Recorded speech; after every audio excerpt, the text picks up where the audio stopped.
থেকে জীবনের শেষ পর্যন্ত হলো একটা যাত্রা। আর এই যে যাত্রা, সেই যাত্রাপথের মাঝেও আমরা অনেক নতুন যাত্রা নির্ধারিত করি, অন্য অনেক লক্ষ্য লাভ করি।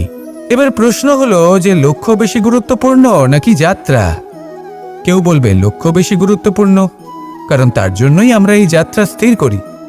কেউ বলবে যাত্রা বেশি গুরুত্বপূর্ণ, কারণ এই যাত্রাপথে চলতে চলতে আমরা অনেকগুলো শিক্ষা লাভ করি, কর্ম করার জন্য অনেক দিশা খুঁজে পাই। এবার লক্ষ্য এবং যাত্রা এই দুই গুরুত্বপূর্ণ, কিন্তু আরও একটা তথ্য আছে অত্যন্ত গুরুত্বপূর্ণ, যেটা বুঝে নেওয়া খুব প্রয়োজনীয়। আর সেটা হলো আপনার জীবন সাথী। সেই সাথী যে জীবনের সব পদক্ষেপে আপনার সাথে চলবে, আপনার সাথে থাকবে। সেই ব্যক্তির মধ্যে যদি করুণা থাকে, ভালোবাসা থাকে, তাহলে সে আপনাকে সাহায্য করবে, আপনার জন্য আপনার লক্ষ্য নির্ধারণ করবে, আপনাকে জীবনে একটা উচ্চ স্তরে নিয়ে যাবে। কিন্তু যদি সেই ব্যক্তি এর বিপরীত হন, তাহলে কোথাও না কোথাও তাকে পেতে পেতে, তার সাথে থাকতে থাকতে আপনি নিজের লক্ষ্য ত্যাগ করে দেবেন। তাই পথ এবং লক্ষ্য এই দুই নির্বাচন করুন, কিন্তু যখন আপনি জীবনসাথী নির্বাচন করবেন তখন কিছুটা সাবধানে, না হলে আপনার অভিজ্ঞতা সুখময় নয়, অত্যন্ত দুঃখজনক হতে পারে। আসুন আমার সাথে ভালোবেসে বলুন, রাধা রাধা। জীবনে কখনো আমরা বিজয়ী হই, কখনো আমরা পরাজিত হই, কখনো সুখ আসে, আবার কখনো দুঃখও আসে। আর যখন দুঃখ আসে তখন আমরা আমাদের এই দুঃখ কারোর সাথে ভাগ করতে চাই। আমরা কারোর সাথে নিজের দুঃখ ভাগ করে নিই, আর সেই ব্যক্তি আমাদের দুঃখ নিয়ে উপহাস করে। তখন আমরা আরো দুঃখী হয়ে যাই। আমরা এই সংসারকে দোষ দিতে থাকি, কিন্তু এতে সংসারের কোনো দোষ নেই। ভুল আপনার যে আপনি কোনো কুপাত্রকে নির্বাচন করেছেন দুঃখ ভাগ করার জন্য। মনে রাখবেন, যদি আপনার শরীরে ক্ষতস্থান তৈরি হয় এবং সেই ক্ষত নিয়ে আপনি প্রত্যেক জায়গায় ঘুরে বেড়ান, প্রত্যেক বাড়িতে আপনি ওষুধ হয়তো নাও পেতে পারেন, কিন্তু সেখানে নুন আপনি অবশ্যই পাবেন। সেই জন্য যখনই দুঃখ পাবেন, শুধু সেই ব্যক্তিদের কথা মনে করুন যারা আপনার দুঃখ, আপনার যন্ত্রণাকে বুঝতে পারবে, যারা আপনার সহায় হওয়ার জন্য প্রস্তুত, আপনাকে সাহায্য করার জন্য প্রস্তুত, আপনার অন্তরকে প্রেরিত করতে প্রস্তুত। তাদের কাছে নয় যারা আপনার দুঃখ নিয়ে উপহাস করে। আসুন আর আমার সাথে ভালোবেসে বলুন, রাধা রাধা। প্রত্যেক মানুষ সাফল্যের শিখরে পৌঁছতে চান, প্রত্যেকেই তার জন্য চেষ্টা করেন, প্রত্যেকেই এটা চান যে নিজের নিজের ক্ষেত্রে আমি সর্বোচ্চ শিখরে পৌঁছব। এবার সবসময় আমাদের প্রতিভা পূর্ণরূপে আমাদের সহায়ক হতে পারে না। কখনো কখনো আমরা সেই কাজ একা করতে পারি না, কখনো কখনো আমাদের সাহায্যের প্রয়োজন পড়ে। আর ঠিক এমন সময় বেশিরভাগ মানুষ ভুল করে ফেলেন। আর ভুল হলো এটাই যে কিছু ব্যক্তি এতটাই তাড়াতাড়ি সাফল্যের শিখরে পৌঁছতে চান যে কারোর হাত ধরে পরবর্তী সিঁড়িতে ওঠার বদলে তিনি কারোর পা ধরে ওপরে যাওয়াটাই শ্রেয় বলে মনে করেন। এবার সাফল্য দুজনেই লাভ করেন, কিন্তু কাহিনীর এখানে সূত্রপাত ঘটে। যে ব্যক্তি কারোর হাত ধরে ওপরে পৌঁছন, সে অন্যের জন্য নিজের হাতটা বাড়িয়ে দেন, তাকে সাহায্য করেন, তাকে প্রেরণা প্রদান করেন। নতুন সম্পর্ক তৈরি হয়, বন্ধুত্বের বৃদ্ধি ঘটে, এবং এই শ্রেষ্ঠ সম্পর্কগুলির সাথে উনি শ্রেষ্ঠ জীবন যাপন করেন। অন্যদিকে সেই ব্যক্তি যে কারোর পা ধরে সাফল্য অর্জন করেছিলেন, সেই ব্যক্তি শুধু একজন দাস হয়ে থেকে যান, শুধু তাকে দেওয়া সমস্ত আদেশ পালন করেন তিনি। তার নিজের কোনো ব্যক্তিত্ব গড়ে ওঠে না।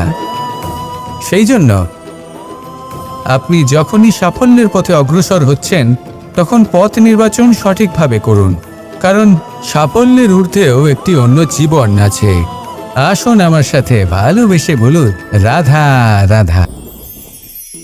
সকলের মন আনন্দে ভরিয়ে তোলে কোকিলের মধুর স্বর, কিন্তু এই মধুর স্বর আমরা বর্ষাকালে শুনতে পাই না কেন?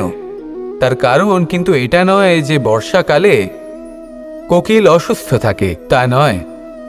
কোকিল সিদ্ধান্ত নেয় নীরব থাকার, কিন্তু এই সিদ্ধান্ত কেন নেয়? তার কারণ হলো ব্যাঙ। বর্ষার ঋতুতে অনেক ছোট ছোট স্থানে জল জমে, আর সেই কারণে অনেক ব্যাঙের জন্ম হয়। এবার ওই ব্যাঙগুলোর ধ্বনি এতটাই প্রবল হয় যে তাদের মাঝে এই কোকিল যতই মধুর সুরে ডাকুক না কেন তার স্বর আমাদের কানে পৌঁছবে না। সেই জন্য ও সিদ্ধান্ত নেয় চুপ থাকার। আর এটাই হলো আমাদের জীবনের শিক্ষণীয় বিষয়। আপনি যদি এমন কোথাও থাকেন যেখানে আপনার আশেপাশে মূর্খ মানুষ আছেন, তাহলে সেখানে চুপ করে থাকাই হলো সবথেকে শ্রেষ্ঠ সিদ্ধান্ত। কারণ ওই মূর্খদের চিৎকারের সামনে কেউ আপনার জ্ঞানের কথা বুঝতেই পারবে না। সেই জন্য সেখানে চুপ করে থাকুন। পরবর্তীতে গিয়ে যেমন এই ব্যাঙের ডাক এটা শান্ত হবে আর তারপর থেমে যাবে, ঠিক তেমন মূর্খদের সময় একটা নির্দিষ্ট কালের পর গত হয়। আর তারপরে আসে বিবেকবানদের সময়, আপনার সময়। শুধু ধৈর্য ধরুন। আসুন আর আমার সাথে ভালোবেসে বলুন, রাধা রাধা। মস্তিষ্কের মেধা প্রত্যেক মানুষের কাছেই আছে। এর বর্গীকরণ করা সম্ভব তিনটি স্তরে: নিম্ন, মধ্য এবং উচ্চ। এবার সেই ব্যক্তি যার মস্তিষ্ক মেধা নিম্ন স্তরের, তিনি কোন বিষয়ে কথা বলেন, কোন বিষয়ে আলোচনা করেন, কি সেই বিষয় যা নিয়ে এনারা ভাবেন? লেনদেন, লাভ ক্ষতি, সম্পর্ক ভাঙা গড়া, জীবনের এই ছোট ছোট বিষয়গুলি। এর ঊর্ধ্বে এনাদের কথা এবং ভাবনা যায়ই না। এবার যে ব্যক্তি এমন হন যার মস্তিষ্ক মেধা মধ্যস্তরের, সেই ব্যক্তি কি করেন, কোন বিষয়ে কথা বলেন? জীবনের ঘটনাগুলির বিষয়ে কথা বলেন। কি হয়েছিল, কিভাবে হয়েছিল, কিভাবে সেটা আরো বেশি শ্রেষ্ঠ করে তোলা সম্ভব। আর সেই ব্যক্তি যাদের মস্তিষ্ক মেধা উচ্চ স্তরে থাকে, তারা কি নিয়ে ভাবেন, তারা কি নিয়ে আলোচনা করতে থাকেন? তিনি ভাবেন যে কিভাবে নিজের চিন্তাভাবনা আরো বেশি শ্রেষ্ঠ করে তোলা সম্ভব। তিনি ভাবেন যে কিভাবে আমরা নিজেদের অপগুণগুলিকে দূর করে দিতে পারি, কারণ সেটা করতে পারলে জীবন আপনা থেকেই শ্রেষ্ঠ হয়ে উঠবে। মস্তিষ্ক মেধা আমাদের সবার কাছে আছে। এবার আমাদের এটা বেছে নিতে হবে যে কোন স্তরটা আমরা আপন করতে চাই। যদি আজকের এই মুহূর্তে আপনি নিম্ন স্তরেও থাকেন, তাহলে তা মেনে নিন, চিন্তার কোনো বিষয় নেই। এখনো চাইলে আপনি উচ্চ স্তরে পৌঁছতেই পারেন। সেটাই বেছে নিন, জীবন শ্রেষ্ঠ করে তুলুন আর আমার সাথে ভালোবেসে বলুন, রাধা রাধা। অত্যন্ত শ্রেষ্ঠ একটা কথা আছে, যদি একটা দরজা বন্ধ হয় তাহলে ঈশ্বর নিজে আমাদের জন্য আরেকটা দরজা খুলে দেন। কিন্তু কিছু মানুষ আছেন যারা এটা ভাবেন যে আমার সাথে তো এরকম হলোই না, আমাদের জন্য তো কোনো নতুন দরজা খুলল না, কোনো নতুন পথ আমরা খুঁজে পেলাম না। সেই বিষয়ে আমরা চিন্তা করি, দুঃখ পাই যে এরকম কেন হলো। কখনো কখনো নতুন দরজা উন্মুক্ত হয়, কিন্তু পুরনো যে বন্ধ দরজা আছে তার সামনেই আমরা দুঃখী হয়ে বসে থাকি। আর এমন ভাবে বসে থাকি যে নতুন দরজার দিকে আমাদের চোখই যায় না। কখনো কখনো ঈশ্বর জেনে শুনেই আমাদের জন্য নতুন দরজা, নতুন পথ উন্মুক্ত করেন না, কারণ তিনি চান যে আমরা যেন পরিশ্রম করি, কর্ম করি, নিজেকে আরো বেশি শ্রেষ্ঠ করে তুলি, সক্ষম হই, আর নিজের পথ আমরা নিজেই খুঁজে নিই। কখনো কখনো এমনও হয় যে ঈশ্বর চান যে আমরা যেন সেই পথে চলতে শুরু করে দিই। ভবিষ্যতে গিয়ে ঈশ্বর আমাদের সবকিছুই প্রদান করেন। মনে রাখবেন, যে ব্যক্তি নিজের বাড়িতে এসে নিজের দুঃখ নিয়ে বিলাপ করতে থাকেন, সুখ তার দরজায় পৌঁছে গিয়েও বন্ধ দরজা দেখে ফিরে চলে যায়। তাই দুঃখ আমাদের সকলের জীবনে আছে, কিন্তু সেই দুঃখকে আঁকড়ে ধরে বসে থাকবেন না, তাহলে আপনি আসন্ন সুখও ভোগ করতে পারবেন না। আসুন আমার সাথে ভালোবেসে বলুন, রাধা রাধা। এই সংসারের প্রত্যেক মানুষ কোনো না কোনো স্থানে অবশ্যই যান, অনেক অনেক স্থানে তাদের যেতে হয়। এবার এমন কিছু মানুষ আছেন যারা সেই স্থানে হয়তো কখনোই যাননি। উদাহরণ হিসেবে বলবো, কিছু মানুষ আছেন যারা মন্দিরে যান, চিকিৎসালয়ে যান, কিছু মানুষ কারোর বিবাহ উৎসবে যান। আবার কিছু মানুষ আছেন যারা নাস্তিক হন এবং কখনোই মন্দিরে যান না। কিছু মানুষ অসুস্থ হন না, তাই চিকিৎসালয়ে যেতে হয় না। এমনও কিছু মানুষ থাকেন যারা সামাজিক উৎসব থেকে দূরে থাকাটাই পছন্দ করেন। যে কোনো মানুষ হোক, যা কিছুই তার চয়ন হোক না কেন, প্রত্যেক মানুষকে একটি স্থানে অবশ্যই যেতে হয়। এমন একটি স্থান আছে, সেই স্থানের নাম হলো মৃত্যুদ্বার। এবার এটা আবশ্যক নয় যে ঠিক মৃত্যুর পরেই আপনি মৃত্যুদ্বারে পৌঁছে যাবেন। এমন অনেক মানুষ আছেন যারা মৃত্যুর পূর্বেই মৃত্যুদ্বারে পৌঁছে ফিরে এসেছেন, আর তারা অনুভব করেছেন যে এই সংসারের সময় চক্রের সম্মুখে তাদের অস্তিত্ব কতটা ক্ষীণ। ওনারা এই কথা বুঝে গেছেন। বড় বড় জ্ঞানী মহান ব্যক্তি ছিলেন, তারা এসেছেন, কর্ম করেছেন এবং শেষে তারাও মৃত্যুদ্বারে প্রবেশ করেছেন। অবশেষে তারাও পঞ্চমহাভূতের সাথে মিলিত হয়েছেন। তাহলে আপনার কিসের এত অহংকার? এই জীবনে কেউ অমর নন। জীবনে কতদিন আমরা বাঁচব এটাও আমরা জানি না। তাই এই জীবন যাপন করুন। এই জীবনের প্রত্যেক মুহূর্ত এমনভাবে যাপন করুন, এই কথা মাথায় রেখে যে কোনো মুহূর্তে আমাদের মৃত্যুদ্বারে প্রবেশ করতে হতে পারে, তাই না? আসুন আর আমার সাথে ভালোবেসে বলুন, রাধা রাধা।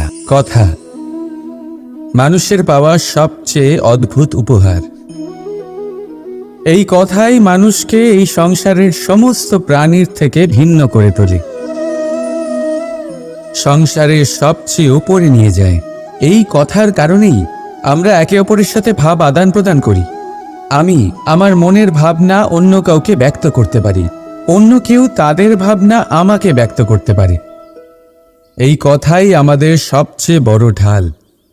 এবারে দেখুন, আপনি নিশ্চয়ই লক্ষ্য করেছেন কারোর কথা মধুর হলে লোকে তাকে ভালোবাসে, তাকে নিজের বন্ধু বানায়। সেইভাবেই যদি কারোর কথা কঠোর হয় তাহলে লোকে তাকে ঘৃণা করে, তাকে নিজের শত্রু মনে করে। এই কথাই ভাষা হয়ে আমাদের ইতিহাস রচনা করে। তবে আমরা কি সত্যি বাণীর বিষয়ে অতটাই ভাবি যতটা আমাদের ভাবা উচিত? ভেবে দেখুন, মানুষের কথা বলতে শিখতে কত সময় লাগে।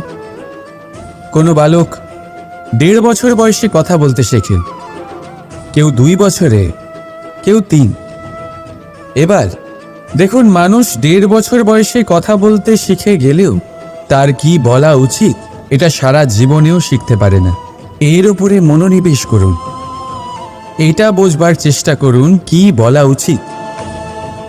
নিজের কথা শুদ্ধ করুন, নিজের কথা মধুর করুন, আর সেই মধুরতার সাথে আমার সঙ্গে বলুন, রাধা রাধা। সময়, কথায় বলে সময়ের পূর্বে কিছুই হয় না। প্রতিটা ঘটনার একটা সময় থাকে। সময়ের আগে না সূর্যোদয় হয় আর না সূর্যাস্ত হয়। সময়ের পূর্বে গাছে না ফুল ফোটে না ফল ধরে। কিন্তু একটা কথা ভেবে দেখুন, যদি বর্ষা আসার আগে কৃষক ভূমিকে না প্রস্তুত করে, বীজ রোপণ না করে, তাহলে কি ফসল ফলবে? যদি কোনো যোদ্ধা যুদ্ধের পূর্বে নিজের অস্ত্রে ধার না দেয়, তাহলে সে যুদ্ধ কি করে লড়বে? এর মানে এটাই হলো যে সময় আপনার যখন আসার তখন অবশ্যই আসবে, কিন্তু ততক্ষণ এটাও গুরুত্বপূর্ণ যে আপনি নিজেকে তার জন্য তৈরি রাখুন। কারণ এই সুযোগ, এই কথাটা শুনতে যত ছোট, এটা আসেও ততটা কম সময়ের জন্য, তারপর চলেও যায়।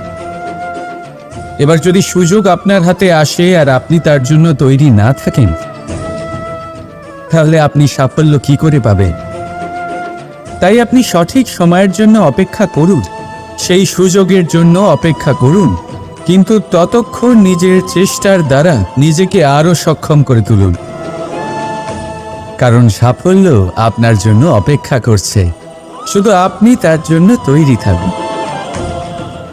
রাধা রাধা। আমাদের মধ্যে বহু মানুষ মাঝে মাঝে নিজেকে অকর্মণ্য মনে করি, ভেবে নিই যে এত চেষ্টা করার পরেও কিছুই পেলাম না, আর হয়তো পরেও কিছুই পাব না, আর সেই জন্য নিজের জীবনের সমস্ত বোঝা অন্য কারোর কাঁধে চাপিয়ে দিই। নিজের ওপরে বিশ্বাস হারিয়ে ফেলি। কেন বুঝতে পারেন না এই কথাটা? যে যতক্ষণ না পায়ে কোনো কাঁটা ফুটবে, ব্যক্তি কি করে বুঝতে পারবে যে এরপর থেকে নিচে তাকিয়ে চলতে হবে? সূর্যকে নিজে জ্বলতে হয় যাতে বাকিদের প্রকাশ দিতে পারে সে। রাতের অন্ধকারের সাথে লড়াই করার জন্য চন্দ্রিমাকে আকাশে একা উজ্জ্বল হতে হয়। নদী নিজের যাত্রা কি করে করে, নিজের পথ কি করে নির্মাণ করে? সে পাথরের সাথে লড়াই করে তা বানায়। যদি স্বয়ং আপনি নিজের সাহায্য করতে অক্ষম হন, তাহলে নিশ্চিতভাবে আপনার এই জীবন ব্যর্থ হয়ে যাবে। তাই মনে রাখবেন, এই সংসারে নিজের জীবনের ভার নিজের কাঁধেই বহন করতে হয়। অন্যের কাঁধের ওপর শুধুমাত্র পরলোক যাত্রা হয়। সেই জন্য এই সংসারে জীবিত সেই যে আত্মনির্ভর।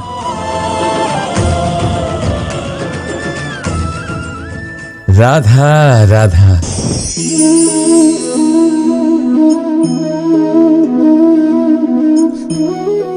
এই জল দেখতে পাচ্ছেন আপনি? এটা খোলা জল, এতে ময়লা মিশে আছে। কিন্তু যদি আপনি এটা কিছুক্ষণ এমনি ফেলে রাখেন, তাহলে দেখবেন এই ময়লা আপনা থেকেই নিচে থিতিয়ে পড়বে। কিন্তু এই পাত্রটা নাড়াতে থাকলে এমনটা হবে না। শান্ত ছেড়ে দেবেন, তবেই এই ময়লা নিজেই নিচে চলে যাবে।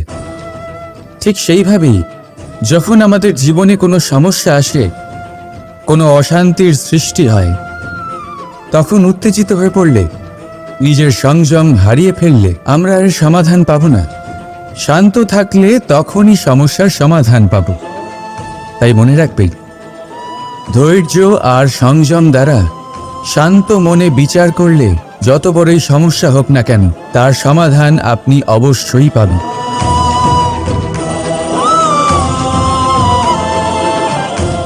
কারণ অশান্তির সমাধান শুধুমাত্র শান্তি। রাধা রাধা। আমরা যখনই কোনো গাছের চারা রোপণ করি, তখন সবার আগে পরীক্ষা করে দেখি যে যেখানে আমরা চারা রোপণ করতে চলেছি সেখানকার মাটি আদৌ উর্বর কি না, সেই মাটি সেই চারাকে বাড়তে সাহায্য করবে কিনা। যখন একটা চারা রোপণের আগে আমরা এত কিছু ভাবতে পারি, তাহলে কাউকে বিশ্বাস করার আগে আমরা কেন ভাবি না? জীবনে কখনো এই বিশ্বাসরূপী চারা কোথাও রোপণ করার আগে বোঝার চেষ্টা করুন যে যার ওপর আপনি বিশ্বাস করতে চলেছেন সে কি আদৌ আপনার বিশ্বাসের যোগ্য কি না।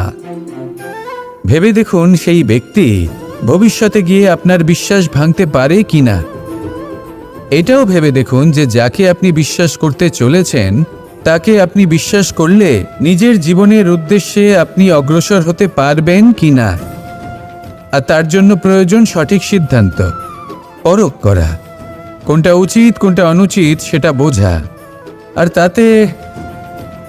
তাতে কিন্তু আপনি সন্দেহবাতিক হবেন না, তাতে আপনি আরও নিপুণ হয়ে উঠবেন।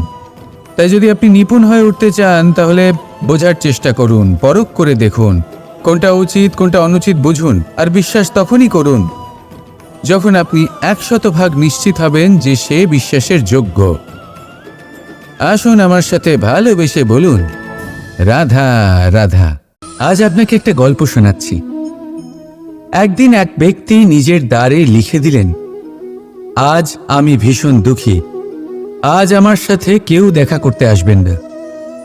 কিছুক্ষণ পরে তার এক বন্ধু এলো, সেই লেখা পড়ল, তাও গিয়ে তার সাথে দেখা করল। সে বলল, আমি লেখাপড়া জানি না, কিন্তু আমার বন্ধুর মনের এই বেদনা, এটা আমাকে সবসময় ডাক দেয়। এরাই হলো আসল বন্ধু। কোনো কারণে আপনি যদি দুঃখ পান, কোনো সমস্যার সমাধান না বের করতে পারেন, এই সংসার থেকে আলাদা হয়ে যেতে চান, তাও এই বন্ধু আপনার সাথেই থাকবে। সমস্যার সমাধান না দিতে পারলেও আপনার সম্বল হয়ে অবশ্যই থাকবে। হয়তো আপনার দুঃখ কম করতে পারবে না, কিন্তু আশার আলো অবশ্যই দেখাবে। যখন আপনি সংসারের থেকে আলাদা হয়ে যান, তখনও আপনার সাথে যুক্ত থাকে আপনার এই বন্ধু, আসল বন্ধু। এবারে আমরা মানুষেরা বড়ই বিচিত্র। তারা সব সময় যে কোনো জিনিসের মাহাত্ম্য দুবার বুঝতে পারে। এক, তা পাওয়ার আগে। দুই, তা হারাবার পরে। এবারে ঠিক এরকমই আমাদের বন্ধুরাও হয়। যদি আজ আপনার বন্ধুরা আপনার সাথে থাকে, তাদের প্রতি কৃতজ্ঞ থাকুন, তাদের প্রসন্ন রাখুন, তাদের মাহাত্ম্য বুঝুন। কারণ একবার আপনি এদের হারালে অনুতাপ করলেও আর এদের ফেরত পাবেন না। তাই ভালোবাসুন, বন্ধুত্ব বজায় রাখুন, আর আমার সাথে প্রসন্ন হয়ে বলুন, রাধা রাধা। বেশিরভাগ মানুষ এ কথা বলে থাকেন যে সময় অত্যন্ত বলশালী, সময় হলো খুবই শক্তিশালী। সময়কে চোখে দেখা যায় না, কিন্তু আমাদের সমস্ত কিছু দেখিয়ে দিয়ে যায়। তাই এই সময়কে কিছুটা ভয় পাওয়া প্রয়োজন। চলুন, প্রত্যেকের ভাবনা আলাদা, প্রত্যেকের মানসিকতার পিছনে নিজস্ব অভিজ্ঞতা রয়েছে, তাকে আমি সম্মান করি। আর কোথাও না কোথাও এই কথাটা সত্যি। কিন্তু যে ব্যক্তি নিজের জীবনে বিকাশ ঘটাতে চান, তিনি যতই এই সময়কে ভয় পান না কেন, তাকে এই সময়কে বুঝতে চেষ্টা করতেই হবে। যদি আপনি সাফল্যের পথে অগ্রসর হতে চান, তাহলে এই সময়কে বুঝুন, এর কথা বোঝার চেষ্টা করুন। এটা খুব আবশ্যক। দেখুন, আমরা সবাই জানি সময় আমাদের কাল, একদিন না একদিন সময় আমাদের অবশ্যই গ্রাস করবে। ততদিন এই সময়কে সম্মান করতে শিখুন। এটা কতটা শক্তিশালী সেটা বুঝতে চেষ্টা করুন, আর সময়ের সাথে তালে তাল মিলিয়ে চলতে চেষ্টা করুন। সময় নিজে থেকেই শুভ হয়ে উঠবে। আসুন আমার সাথে ভালোবেসে বলুন, রাধা রাধা। জন্ম এবং মৃত্যু, এই দুই হলো মানুষের জীবনের সবথেকে গুরুত্বপূর্ণ দুই মুহূর্ত। মানুষ যখন জন্ম নেয়, তখন তার কাছে এই সংসার জন্মগ্রহণ করে, এবং এই সংসারে যে জ্ঞান আছে, পুণ্য আছে, পাপ আছে, উচিত অনুচিত আছে, সেই সব কিছু সে জানতে পারে। এবার যেই মুহূর্তে তার মৃত্যু হয়, তার কাছে এই সব কিছুরই মৃত্যু হয়ে যায়। এবার মানুষের যখন জন্ম হয়, এই শুভ দিনের প্রসন্নতার কারণে মিষ্টি বিতরণ করা হয়, উপহার বিতরণ করা হয়, সবাই তা গ্রহণ করেন। এবার মানুষ যখন মৃত্যু লাভ করেন, তখনও শ্রাদ্ধের কাজের সময়ও নানান মিষ্টি বিতরণ করা হয়, সবাই সেটাও গ্রহণ করেন। এবার এই মিষ্টি দ্বারা আমরা জীবনে মিষ্টি মুখ করি, কিন্তু আমাদের জীবনের সবথেকে গুরুত্বপূর্ণ এই মুহূর্ত, এই দুই দিনেই আমরা এটা গ্রহণ করতে পারি না। কখন গ্রহণ করতে পারি? যখন উচিত সময় আসে। আর উচিত সময় কখন আসে? জন্মদিন এবং মৃত্যুদিন, এই দুইয়ের মাঝের মুহূর্ত, জীবনকাল। এই জীবনকালেই আপনি মিষ্টি খেতে পারেন, সুস্বাদু ব্যঞ্জন খেতে পারেন, শ্রেষ্ঠ কর্ম করতে পারেন, পুণ্য করতে পারেন, এই সংসারকে প্রেরিত করতে পারেন। তাই এই জীবনকালকে ব্যর্থ হতে দেবেন না। এই সময় অত্যন্ত শ্রেষ্ঠ কর্ম করুন, মহান হয়ে উঠুন, আর আমার সাথে ভালোবেসে বলুন, রাধা রাধা। প্রেম অত্যন্ত পবিত্র অনুভূতি, শুদ্ধ অনুভূতি। কোনো অশুভ মানুষের হৃদয় পরিবর্তন করার ক্ষমতা রাখে, তাদের মনেও করুণা জাগ্রত করার ক্ষমতা রাখে। কিন্তু কিছু মানুষ এমন আছেন, কিছু পরিস্থিতি, কিছু মুহূর্ত এমন আসে যখন প্রেমে শান্ত থাকা যায় না। ভালোবেসে কিছু বোঝানোর জন্য আমি যুদ্ধ থেকে পালিয়েছিলাম, আমাকে যুদ্ধবিমুখ বলা হয়েছিল। কিন্তু তখনও যখন জরাসন্ধ বুঝতে পারল না, তখন ওকে দুটুকরো করে সমাপ্ত করতে হলো। প্রেমপূর্বক মৈত্রীর প্রস্তাব নিয়ে আমি হস্তিনাপুরে গিয়েছিলাম, কিন্তু যখন দুর্যোধনের অশুভ বুদ্ধি এটা বুঝতে পারল না, তখন আমাকে মহাভারত রচনা করতে হলো। ভালোবেসে এই সংসারের জন্য আমি বাঁশি বাজাই। কিন্তু এমন কিছু মানুষ আছেন যারা প্রেমের ভাষা বুঝতে পারেন না। তাদের হাত থেকে এই সংসারে যে ভালোবাসা আছে তাকে রক্ষা করার জন্য আমাকে হাতে সুদর্শন চক্র তুলে নিতে হলো। এই সংসারে ভালোবাসা গুরুত্বপূর্ণ। এই সংসারকে যদি ভালোবাসা দিয়ে ভরিয়ে তুলতে পারেন, এই সংসার একটু বেশি সুন্দর হয়ে উঠবে। চারিদিকে প্রসন্নতা ছেয়ে যাবে। কিন্তু যখন এমন একটা সময় আসে যখন ভালোবাসা সংকটে পড়ে যায় আর তাকে রক্ষা করা অনিবার্য হয়ে পড়ে, তাহলে যদি তার জন্য কঠোর হতে হয় সেটা হন। যদি হাতে অস্ত্র তুলে নিতে হয় তা তুলে নিন। এই ভালোবাসাকে সুরক্ষিত রাখা প্রয়োজনীয়। আসুন আমার সাথে ভালোবেসে বলুন, রাধা রাধা। মানুষের জীবনে দুটি বড় মাপের সম্বল আছে। প্রথম হলো আশা। আশা, যেটা আমাদের সামনে পথ চলার প্রেরণা যোগায়। আশা যা আমাদের শক্তি প্রদান করে, সাহস যোগায়, আমাদের এটা বোঝায় যে এখন অনেক কিছু শুভ হওয়া বাকি আছে, ভয় পেও না। আর দ্বিতীয় হলো বিশ্বাস। জীবনে যখনই আমরা কাউকে বিশ্বাস করি তখন একটা বিশেষ মাপের শক্তি অনুভব করি। কখনো কখনো এই আশা হতাশায় পরিবর্তিত হয়ে যায়, আর বিশ্বাস বিশ্বাসঘাতকতায় পরিবর্তিত হয়। তখন কি করা যায়? তখন কি আপনি এটা বলবেন যে আশা করা অনুচিত, বিশ্বাসের অস্তিত্ব নেই? না, এটা কখনোই অনুচিত নয়। আপনি যদি কাউকে বিশ্বাস করেন আর সেই বিশ্বাস যদি সেই ব্যক্তি ভঙ্গ করে, তাহলেও এটা আপনার দোষ, কারণ আপনি সিদ্ধান্ত নিয়েছিলেন যে আপনি সেই ব্যক্তির ওপর বিশ্বাস করবেন। আপনার সিদ্ধান্তে দোষ ছিল, আপনার ভাগ্যে নয়। কিন্তু ধরুন এমন একটা পরিস্থিতি এলো, তখন কি করা উচিত? আশা করুন তাদের থেকে যারা আপনার থেকে বড়, আর বিশ্বাস করুন তাদের যারা আপনার সমতুল্য।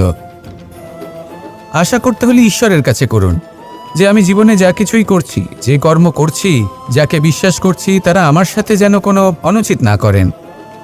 আমি শুধু এটাই আশা করব। আর বিশ্বাস অন্য কারোর ওপর করার আগে নিজের ওপর করুন, কারণ সত্যি বলতে আপনি নিজেকে কখনোই ঠকাবেন না, তাই না?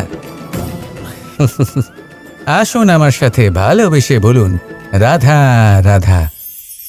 এই নিম পাতাকে দেখুন, ওর কিন্তু অনেকগুলো গুণ আছে। অনেক অসুখের নিরাময়ের জন্য এই নিম ওষুধ হিসেবে ব্যবহৃত হয়। এটা এই পরিবেশের জন্যও ভালো, আমাদের শরীরের জন্যও ভালো। কিন্তু যখন এটা চেখে দেখবেন তখন বুঝতে পারবেন এই নিম পাতা খুব তেতো। এবার এই যে নিম পাতার স্বাদ তেতো, সেটা কি খারাপ ব্যাপার? তেতো স্বাদ হওয়া কি খারাপ ব্যাপার? দেখুন, নিম পাতার স্বাদ তেতো, তাতে ওর কোনো দোষ নেই। ঠিক সেভাবেই আমের স্বাদ মিষ্টি, তাতে আমের কোনো মাহাত্ম্য নেই। কে নির্ধারণ করে যে কোনটা মিষ্টি আর কোনটা তেতো? জিহ্বা। আমাদের জিহ্বা আমাদের বুঝিয়ে দেয় যে কোনটা মিষ্টি আর কোনটা তেতো, আর আমাদের এই জিহ্বার মিষ্টি পছন্দ। ঠিক সেভাবেই যদি আপনি নিমের মতো হন, আপনার মধ্যে অনেক ভালো গুণ আছে, আপনি জানেন, আপনি সৎকর্ম করতে চান আর করতেই থাকছেন, কিন্তু এমন কোনো ব্যক্তি আছেন যে আপনাকে ঠিক বুঝে উঠতে পারছেন না, কোনো ব্যক্তি হয়তো আপনাকে ততটা সম্মান করছে না, তাহলে এতে আপনার কোনো দোষ নেই। আপনি নিজের কর্ম করতে থাকুন। যদি সমস্যা বা দোষ কিছুতে থাকে, তাহলে সেই ব্যক্তির পরখ করার ক্ষমতায় আছে। আপনি শুধু নিজেকে বিকাশের পথে নিয়ে যান, সৎকর্ম করুন, আর আমার সাথে ভালোবেসে বলুন, রাধা রাধা। সংসারে সকলের মনে বাসনা থাকে তারা যেন ধন অর্জন করতে পারেন। সবাই তার জন্য চেষ্টাও করেন।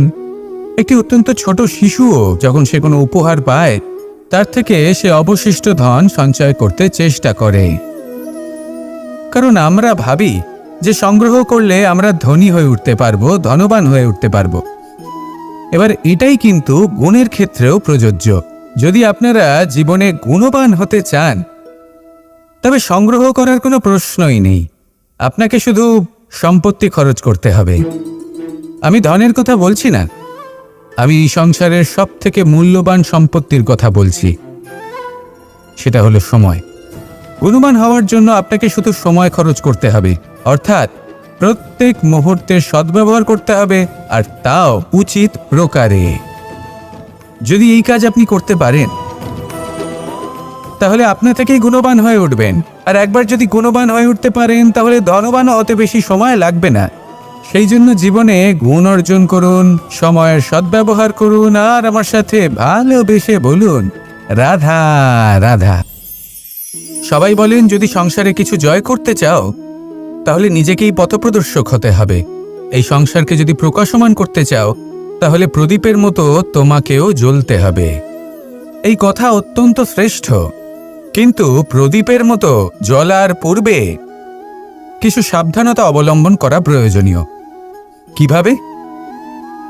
ভেবে দেখুন, চারিদিকে অন্ধকার, আমার প্রকাশের প্রয়োজন। সেই ক্ষেত্রে যদি আমি একটি দীপক প্রজ্বলিত করি তাহলে চারদিক প্রকাশমান হবে, আমার ভালো লাগবে। কিন্তু ধরুন মাথার উপর কড়া রোদ আর তার মাঝে আমি একটি প্রদীপ জ্বালাতে শুরু করলাম, তখন কি হবে? আমি নিজেই বুঝতে পারবো যে আমি মূর্খামি করছি। মাটির প্রদীপ, তেল, প্রচেষ্টা, সময়, এই সব কিছু নষ্ট করছি। সেই জন্য মনে রাখবেন, জীবনে পরিশ্রম করা প্রয়োজনীয়, কিন্তু পরিশ্রম কোথায় করতে হবে, কতটা করতে হবে, সেটা মাথায় রাখা আরও প্রয়োজনীয়। আসুন আমার সাথে ভালোবেসে বলুন, রাধা রাধা।